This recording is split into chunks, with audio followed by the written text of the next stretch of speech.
Comment faire quand rien ne va plus à son travail, que le torchon brûle? Comment faire pour te protéger ta santé, protéger tes droits? Eh bien, je te partage 5 conseils absolument essentiels pour survivre dans cette jungle du travail. Ici Christophe Baïs, coach de vie. Bienvenue dans ce nouvel épisode de Réussir sa vie, le podcast du développement personnel et professionnel où chaque semaine, je te partage des trucs, des astuces, des interviews, des techniques, des réflexions, des idées qui bousculent les idées reçues et qui favorisent ton changement. On se retrouve tout de suite après ce petit jingle pour rentrer dans le vif du sujet.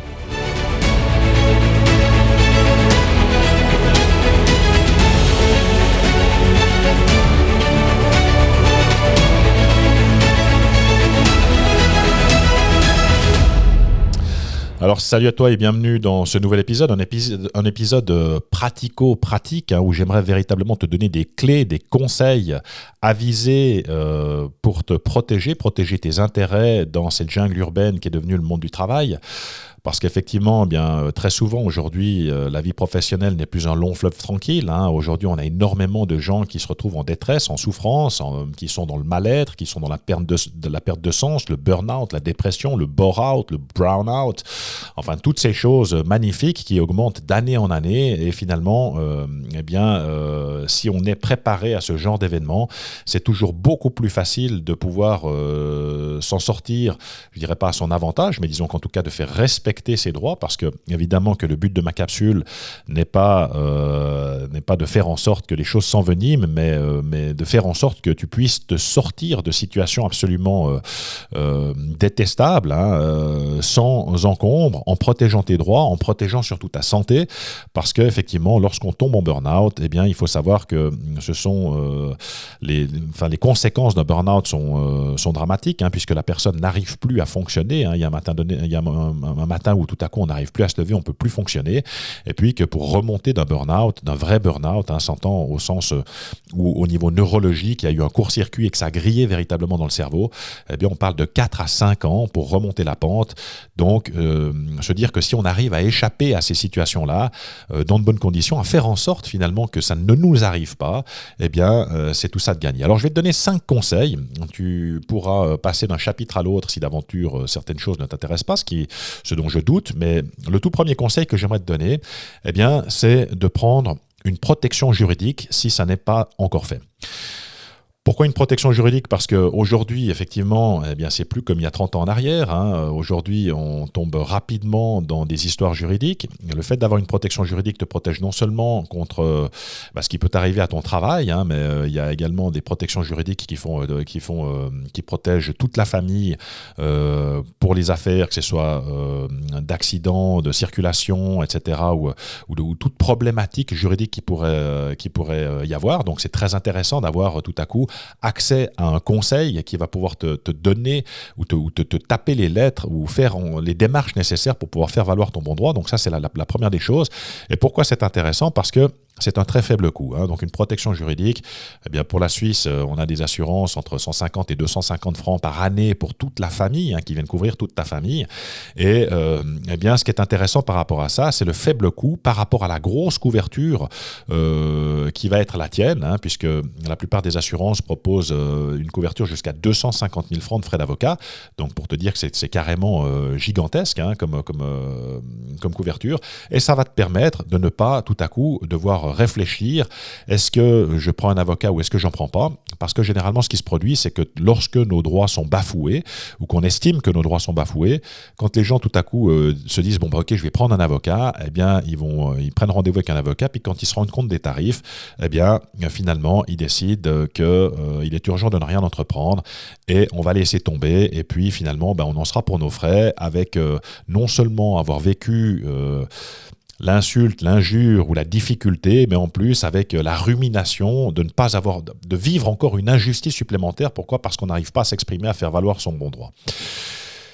Et pourquoi c'est super important, notamment dans le milieu professionnel aujourd'hui? Parce qu'effectivement, il y a plein de choses qui sont à la limite de la légalité, qui se produisent. Le monde du travail s'est extrêmement durci au cours des dernières années et je ne pense pas qu'on va vers une période d'accalmie avec la période qu'on vit actuellement et qu'effectivement, eh bien, quand les choses tout à coup ne sont plus légales, sont à la limite, sont borderline, lorsqu'on est maltraité, lorsqu'on est mobé, lorsqu'on est harcelé, eh bien, mon conseil, c'est toujours de ne pas se laisser faire, d'accord ? Il n'y a pas de raison de se laisser faire.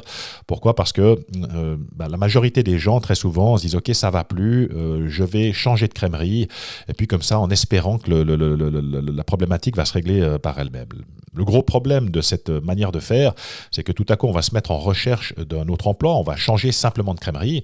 Et puis, ce qu'il faut comprendre, c'est que eh bien, le poste qui a été laissé vacant de l'autre côté, s'il était aussi super que ça, dans un environnement aussi fabuleux, eh bien, la personne ne l'aurait sans doute pas quitté. Et eh bien, c'est sans doute une personne qui a fait exactement la même réflexion que toi en se disant « Ok, j'en peux plus de cette boîte, je vais voir ailleurs, ça va me changer les idées. » Et puis, tout à coup, 6 mois après, on se retrouve dans la même difficulté. Et ce qu'il faut comprendre, c'est que quand on a vécu quelque chose de difficile, de pénible dans sa vie, eh bien, le fait simplement de fuir cette chose-là, ce sont des blessures qui cicatrisent extrêmement mal, hein, qui vont nous poursuivre après pendant des années, qui vont suinter, qui vont être purulentes. Alors que le fait de venir exprimer son désaccord, de venir dire maintenant ça suffit, c'est pas comme ça que ça se produit, voilà quelles sont les règles en droit fondées et eh bien j'entends bien les faire respecter, eh bien on ressort, on garde sa force intérieure et on ressort finalement beaucoup plus fort de cette chose-là que finalement simplement de s'être laissé marcher dessus pendant des années, de s'être laissé écraser et comme je le disais, c'est des choses qui vont être très très difficiles à vivre et dont on se remet parfois très difficilement. Donc une protection juridique, ce qu'il faut avoir à l'esprit, c'est que quand on contracte une protection juridique, il y a en général un délai de carence de 3 mois, c'est-à-dire que les 3 premiers mois, tu ne pourras pas entamer de protection juridique, donc il faut le savoir, c'est important de le faire finalement rapidement pour pouvoir avoir cette couverture. Et puis, une autre chose très importante par rapport à la protection juridique, c'est que ce qu'il faut comprendre, c'est que ce ne sont pas des organismes à but non lucratif, hein, donc le but de la protection juridique n'est pas de mettre toutes ses forces dans la bataille et puis de dépenser toutes ses réserves pour ton seul cas. Elle a des centaines et des milliers de cas à régler. Donc l'intérêt de la protection juridique, finalement, c'est de trouver un accord qui soit acceptable et qui coûte finalement le minimum possible, qui lui coûte le minimum possible en frais de personnel, hein, quelque part. Et elle a tout intérêt finalement à faire en sorte que les choses se règlent assez rapidement. Mais la bonne nouvelle, c'est que la majorité des protections juridiques t'offrent la possibilité de faire appel à un avocat externe. Et dans le cas de figure présent, lorsqu'on a un problème avec son employeur, eh bien, il est primordial, je dirais même essentiel, de faire appel à un spécialiste du droit du travail. Pourquoi ? Parce que le domaine du droit est très vaste et qu'en général, les entreprises ont des juristes, ont des avocats qui sont spécialisés dans le droit des contrats, qui sont spécialisés dans le droit international, enfin dans le domaine particulier d'activité qui est le sien. Mais le droit du travail est un domaine extrêmement pointu qui demande une spécialisation. Et il faut absolument faire appel à un spécialiste du droit du travail parce que lui seul connaît toutes les ficelles du métier, tous les tricks de la profession et qu'effectivement, eh bien, pour maximiser tes chances de succès, on prend un spécialiste et puis effectivement, eh bien, ça règle énormément de choses. Autre avantage de la protection juridique, c'est que ça te permet de faire ensuite, quand tu actionnes finalement un conseil pour te représenter, eh bien de faire élection de domicile auprès de son étude et que l'employeur va être obligé de passer par l'avocat pour te contacter, c'est-à-dire qu'il ne va plus pouvoir, si tu es en arrêt de travail, parce que tout à coup la situation est devenue tellement insupportable qu'il en va de ta santé psychique et ta santé physique que tu as dû t'arrêter, te mettre en arrêt de travail, eh bien l'employeur est obligé de passer par l'avocat pour te contacter, pour t'écrire des courriers. Et eh bien, on constate la pratique que j'ai avec mes clients. Eh bien, on constate finalement un changement de ton absolument total. Quand on téléphonait à l'employé ou quand on s'adressait à lui, eh bien, on lui parlait d'une certaine façon. Et puis tout à coup, quand on passe par un avocat, eh bien, les choses changent complètement. L'employeur est obligé de faire un effort sur le fond et sur la forme. Et il ne peut plus raconter n'importe quoi, ni te mettre la pression pour essayer de faire en sorte que tu reviennes le plus rapidement au travail. Et ça, c'est un élément qui est essentiel et primordial. Pourquoi ? Parce que si tu n'as pas de protection juridique, eh bien c'est David contre Goliath, c'est le pot de fer contre le pot de terre. L'entreprise dispose de bien plus de moyens que les tiens et puis va bien entendu te laisser miroiter qu'elle se battra jusqu'à la mort pour faire valoir son bon droit, etc. Puis que de toute façon, elle a les moyens, puis que toi, tu ne les as pas. En l'occurrence, quand tu disposes d'une couverture de 250 000 francs, elle comprend très rapidement que toi aussi, tu te battras jusqu'à la mort et qu'il n'y a absolument aucun souci et qu'elle a tout intérêt finalement à trouver un terrain d'arrangement avec toi ou de voir comment est-ce qu'on va pouvoir faire une médiation qui permette finalement de régler cette problématique. Dernière chose par rapport à la protection juridique, donc lorsqu'on est en problème, et là je vais parler plus spécifiquement des problèmes de harcèlement, de mobbing, c'est super important de mettre des pièces à conviction de côté, donc de constituer un dossier, ne serait-ce que de noter sur un calepin ou de te faire un dossier chaque fois que tout à coup tu es victime de ce harcèlement ou de ce mobbing, tel jour à telle heure, il m'a dit ceci, cela, en présence de celui, cela. Quand tu reçois des emails, simplement de t'en faire une copie ou de les imprimer puis de te les mettre à disposition, parce que le jour où effectivement tu t'arrêtes, tu n'as plus accès à aucun document, aucun dossier auprès de ton entreprise, et c'est important quelque part de pouvoir avérer ces faits-là, parce que quand on va tout à coup se battre contre l'entreprise, on va te couper tes accès, on ne te laissera plus rentrer dans les locaux et tu n'auras évidemment plus accès à toutes ces pièces-là, et puis après ça dépend de la parole de l'un contre de l'autre. Il suffit de nier quelque part pour pouvoir dire mais c'est pas vrai, alors que quand on a des pièces à disposition, ça permet de pouvoir se défendre efficacement. Donc si d'aventure tu n'as pas de protection juridique, que la situation est intolérable, il va s'agir de serrer encore les poings et les dents encore un petit moment. Pendant ces 3 mois, ça te permettra de constituer ton dossier pour pouvoir avoir des preuves à l'appui de tes dires. Deuxième conseil, donc effectivement, c'est de t'oser te mettre en arrêt maladie avant qu'il soit trop tard. Et ça, c'est un des grands problèmes que je retrouve très souvent auprès des gens que j'accompagne, qui tout à coup décident de passer à l'action ou de se mettre en mouvement lorsqu'ils sont arrivés à la rupture, au bord du rupteur quelque part. C'est ça, ou bien l'explosion, et puis on va sombrer en burn-out. Et puis quand je leur dis, écoutez, allez voir votre médecin, les gens disent, ah non, mais je ne veux pas m'arrêter. Pourquoi ? Parce qu'ils sont dans la peur de si je me mets en arrêt de travail, je vais être licencié.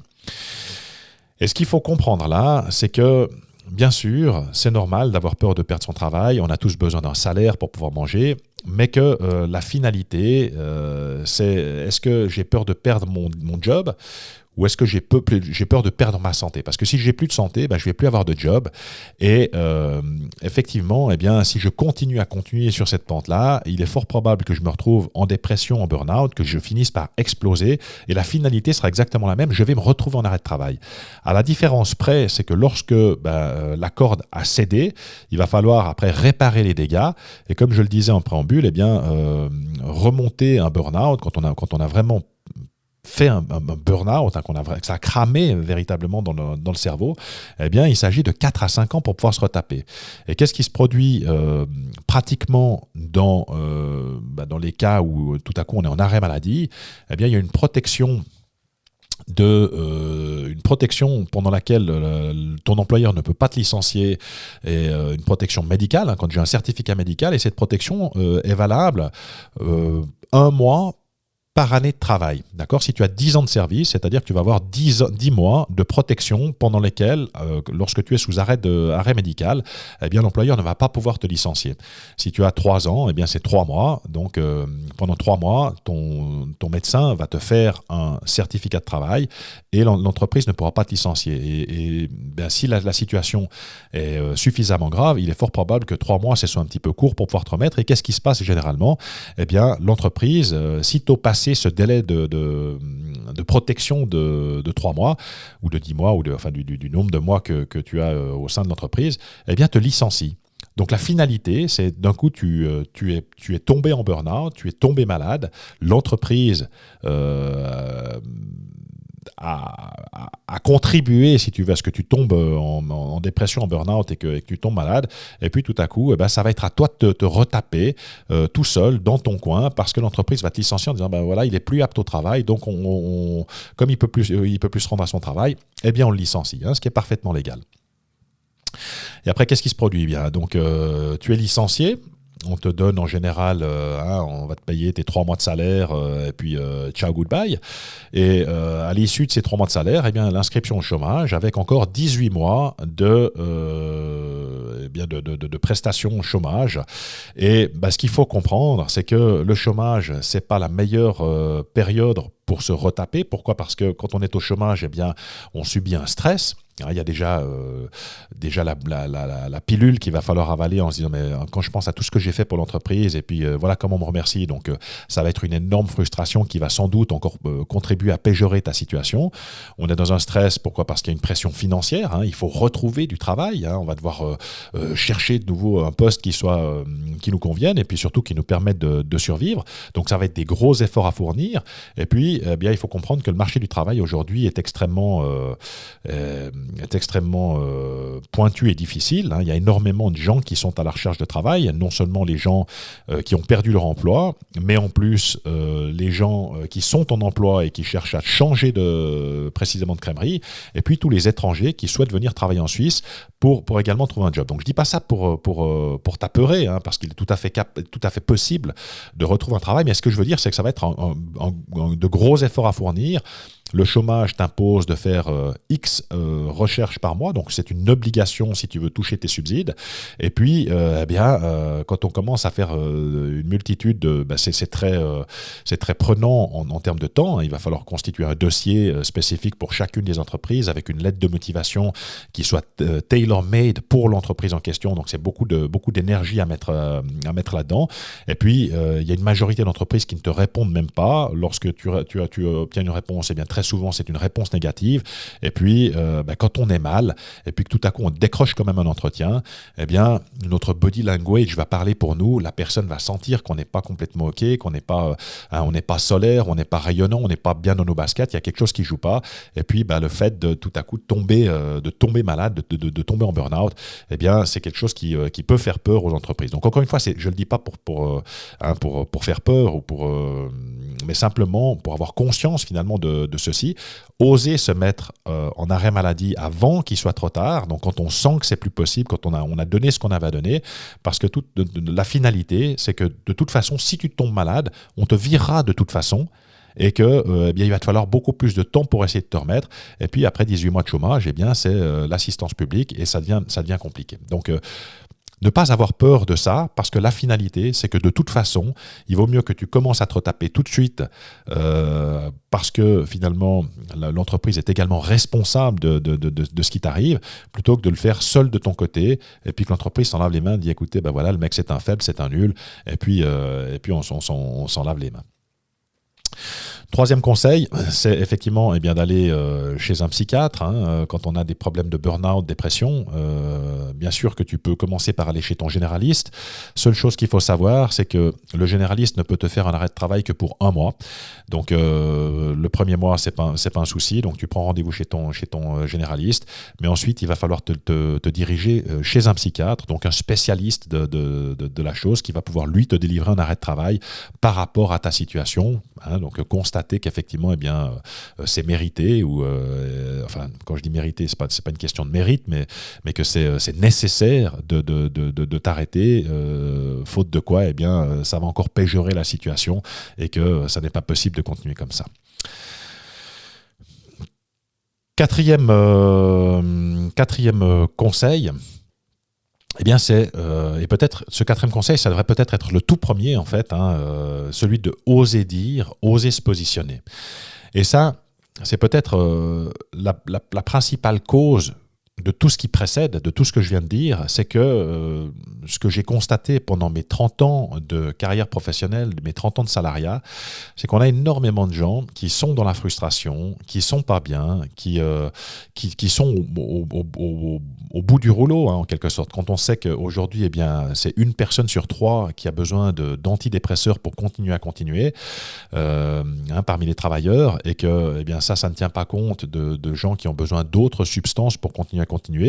Par exemple, le fait de rentrer chez soi le soir, de s'ouvrir une bière, de s'ouvrir une bouteille, de se faire un whisky ou quoi que ce soit, hein, d'avoir besoin de cette béquille de l'alcool pour pouvoir tout à coup se détendre par rapport à la situation, au stress de la situation qu'on vit en permanence, eh bien c'est aussi quelque chose, un indicateur qui devrait dire ok, peut-être que c'est le moment de te prendre en main avant de sombrer définitivement dans l'alcoolisme ou avant que l'alcoolisme génère chez moi d'autres problèmes de santé, puisque c'est l'une des causes de mortalité avec le tabac les plus fréquentes. Donc simplement faire attention à ça, oser dire, se positionner.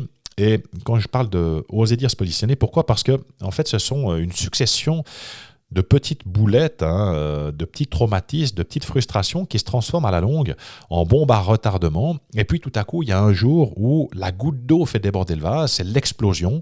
En général, eh bien, les gens ne comprennent pas. Pourquoi ? Parce que au lieu d'avoir dit chaque fois qu'il y avait une petite boulette qui aurait pu être très facilement réglable, eh bien, on ne dit pas parce que on va avoir tendance à vouloir fuir le conflit, tout à coup on est touché émotionnellement, on ne veut pas montrer son émotion à l'autre, qu'on a été impacté, etc. Donc on va avoir tendance à se taire, à fermer notre bouche, et ça c'est la pire des choses. Pourquoi ? Parce que on n'est pas obligé d'avoir une réponse immédiate à la problématique. Hein. Quand on vit quelque chose, on n'est pas obligé d'avoir immédiatement la réponse adéquate sur le moment. Hein. On peut toujours revenir sur les événements, d'accord, prendre le temps de dire, bon, ben là, toc, ok, là, j'ai été touché, j'étais frustré, j'ai pas été content, ça m'a blessé, d'accord, et puis de venir réfléchir à la situation, qu'est-ce qui m'a blessé, qu'est-ce qui résonne en moi, pourquoi est-ce que d'un coup j'ai cette émotion, ce sentiment négatif, et puis ensuite, venir en parler à la personne. On peut se voir 2 minutes, je peux te voir, tu as le temps pour un café, etc. Hein, et puis revenir sur l'événement.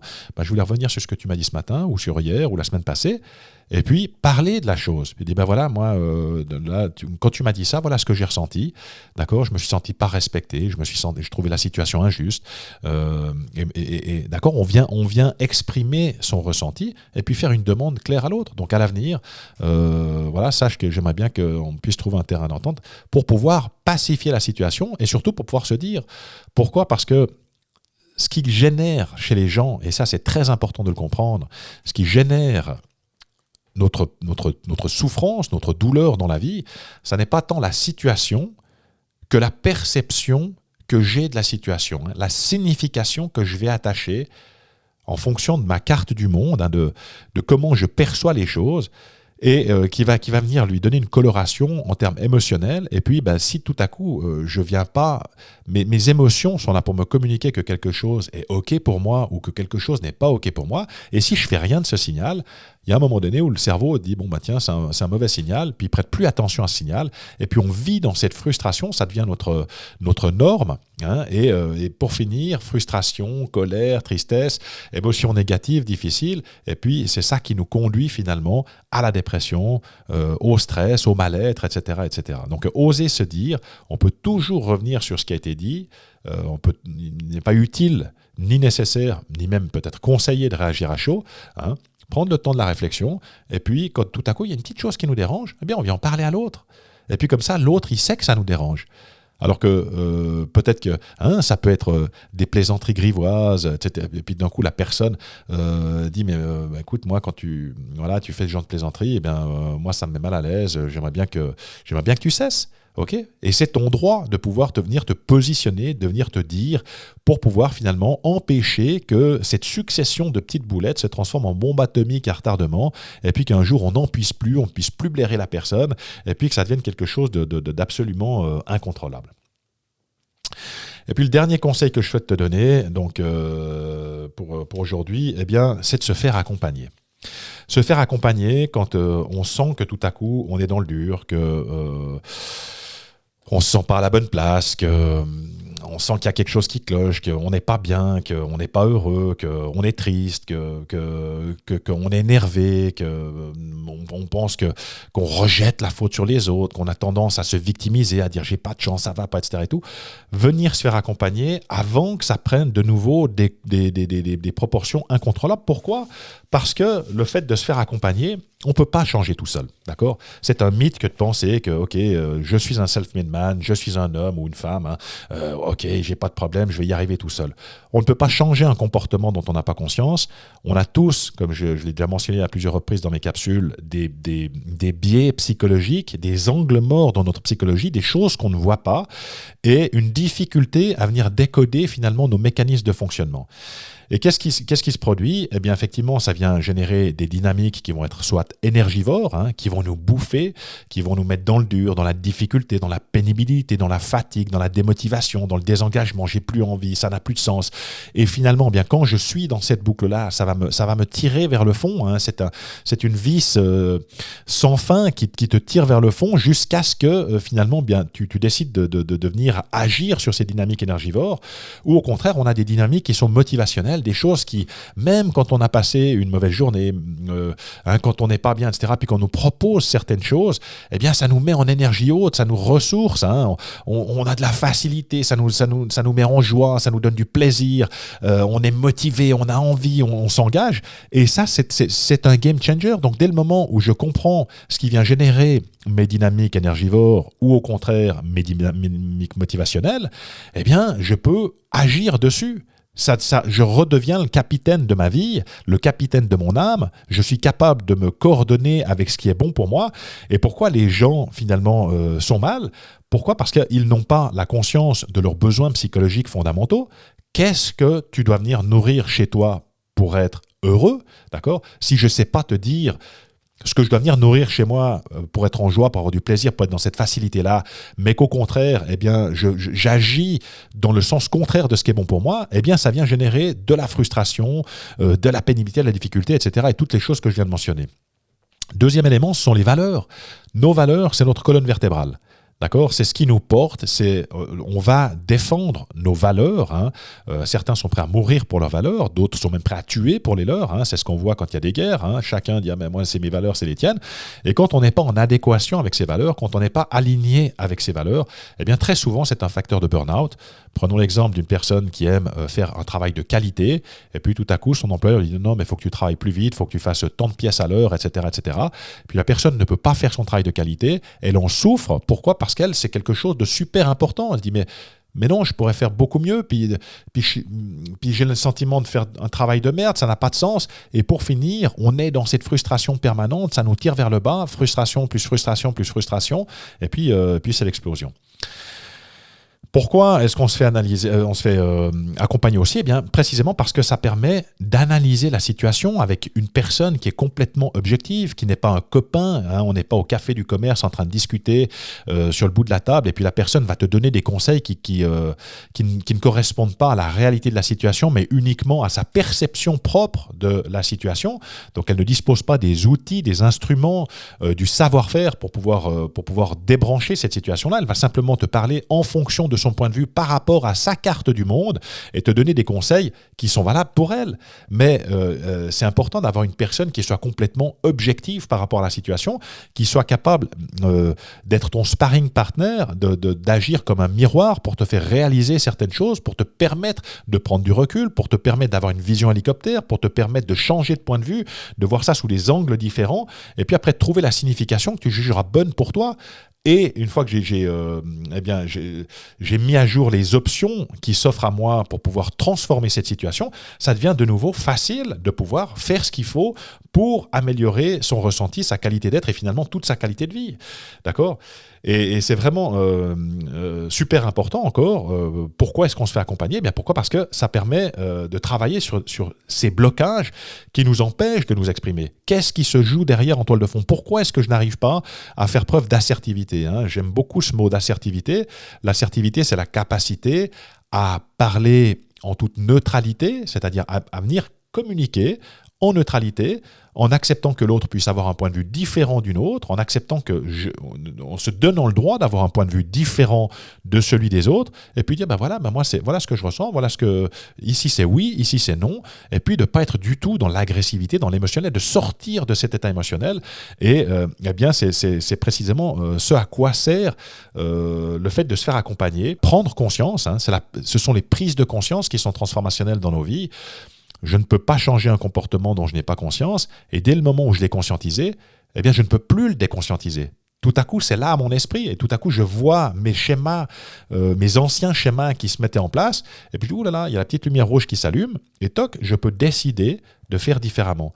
Et puis, en fin de compte, eh bien, se faire accompagner, c'est acquérir des outils qui vont te permettre de communiquer efficacement, verbaliser des demandes qui soient audibles de ton entourage, des choses que la personne va pouvoir très bien comprendre, intégrer. Ça permet finalement d'adopter des comportements qui vont être beaucoup plus adaptés, de retrouver son adaptabilité par rapport aux différentes situations et d'adopter également des stratégies de sortie de crise.